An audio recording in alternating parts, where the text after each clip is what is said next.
आज है करवा चौथ, तो करवा चौथ की पूजा मुझे अकेले ही करनी पड़ेगी क्योंकि हमारे फौजी साहब को तो छुट्टी मिली नहीं, वो आए नहीं, इसलिए अकेले ही करनी है। तो चलिए पूजा आज की स्टार्ट करते हैं।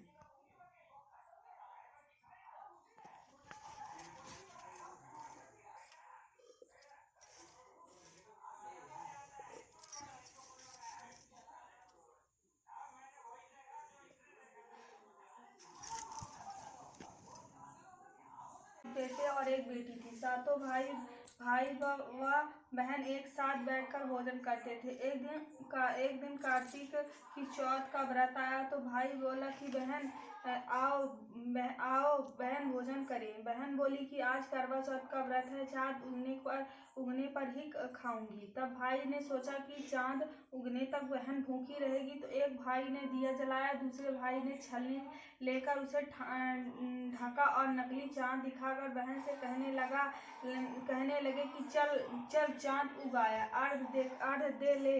बहन अपनी भाभीियों से कहने लगी चलो अर्घ दे दे। भाभियाँ बोली तुम्हारा चाँद उगा होगा, हमारा चाँद तो रात को उगेगा।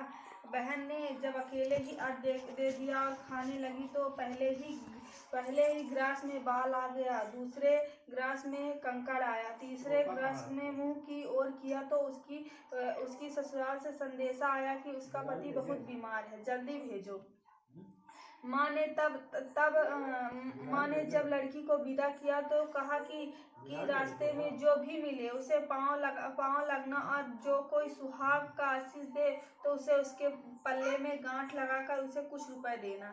बहन जब भाइयों से विदा हुई तो रास्ते में जो भी मिला उसने यही आशीष दी कि तुम 7 भाइयों की बहन, तुम्हारे भाई सुखी रहें और तुम उनका सुख देखो। सुहाग का आशीष किसी ने भी नहीं दिया। जब वह ससुराल पहुंची तो दरवाजे पर उसकी छोटी नंद खड़ी थी, वह उसके भी पांव लगी तो उसने कहा कि सुहागन रहो, सपूत हो। तो उसने यह सुनकर पल्ले में गांठ बांध दी और नंद को सोने का सिक्का दिया। तब भीतर गई तो सास ने कहा कि पति धरती पर पड़ा है, तो वह उसके पास जाकर उसकी सेवा करने के लिए बैठ गई। बाद में सास ने दासी के हाथ बची कुची रोटी भेज दी। इस प्रकार से समय बीतते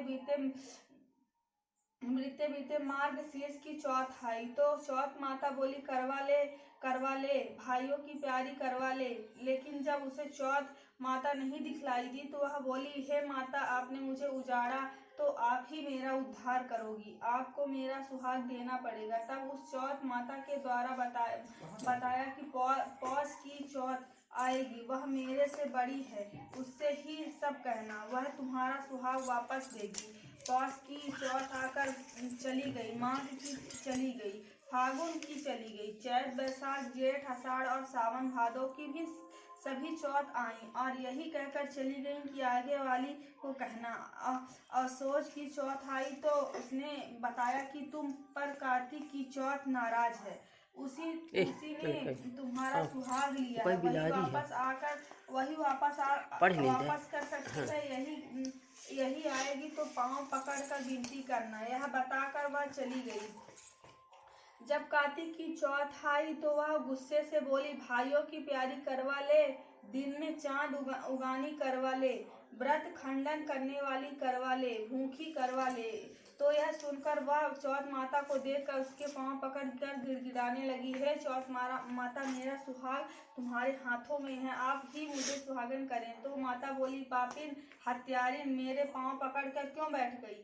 तब वह बोली कि जो मुझसे भूल हुई उसे क्षमा कर दो, अब भूल नहीं करूंगी। तो चौथ माता ने प्रसन्न होकर आंखों में से काजल, नाखून में से मेहंदी और टीके में से रोली लेकर छोटी उंगली से उसके आदमी पर टीका दिया तो वह उठकर बैठ गया और बोला कि आज मैं बहुत सोया हूँ, बहुत सोया। वह बोली क्या सोए, मुझे तो बाहर महीनों हो गई, आज जाकर चौथ माता ने मेरा सुहाग लौटाया। तब उसने कहा कि जल्दी से माता का पूजन करो। जब चौथ की कहानी सुनी, करवा का पूजन किया तो प्रसाद खाकर दोनों पति पत्नी चौपड़ खेलने बैठ गए।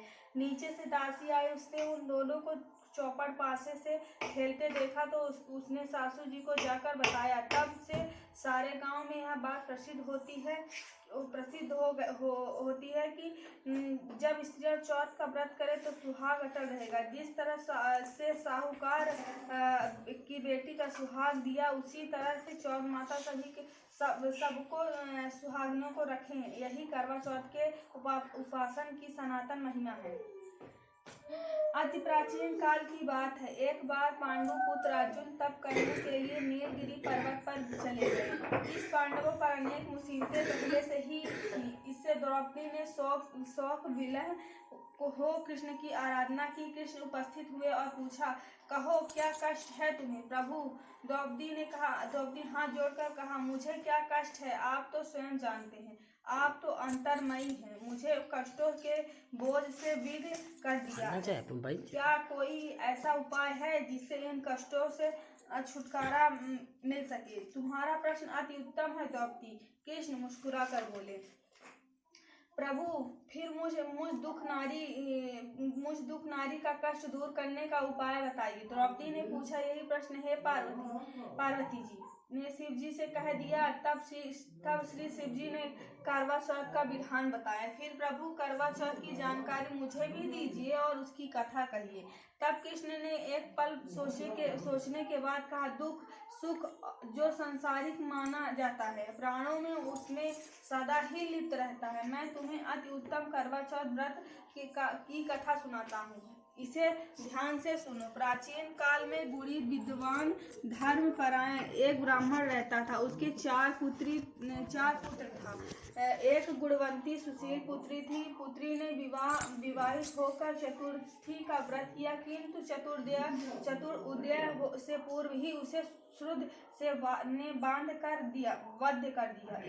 इससे उसके स्नेही भाइयों ने छल से पीपल की आड़ में कृत्रिम चंद्रमा बनाकर दिखा दिया। लड़की ने अर्घ देकर भोजन कर लिया। भोजन करते ही उसके पति की हृदय गति बंद हो गई। इससे दुखी हो उसने अन्न जल त्याग दिया।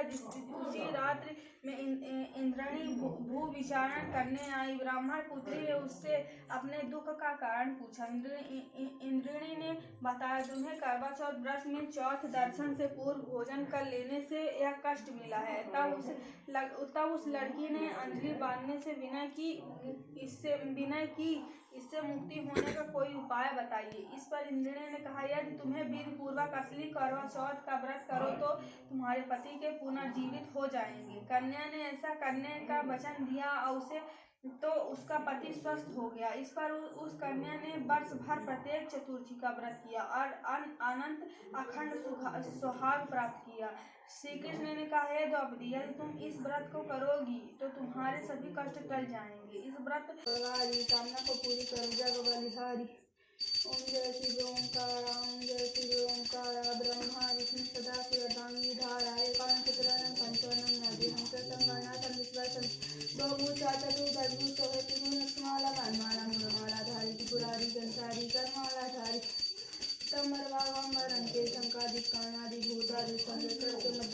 प्लीज़ सब्सक्राइब करिए, लाइक करिए।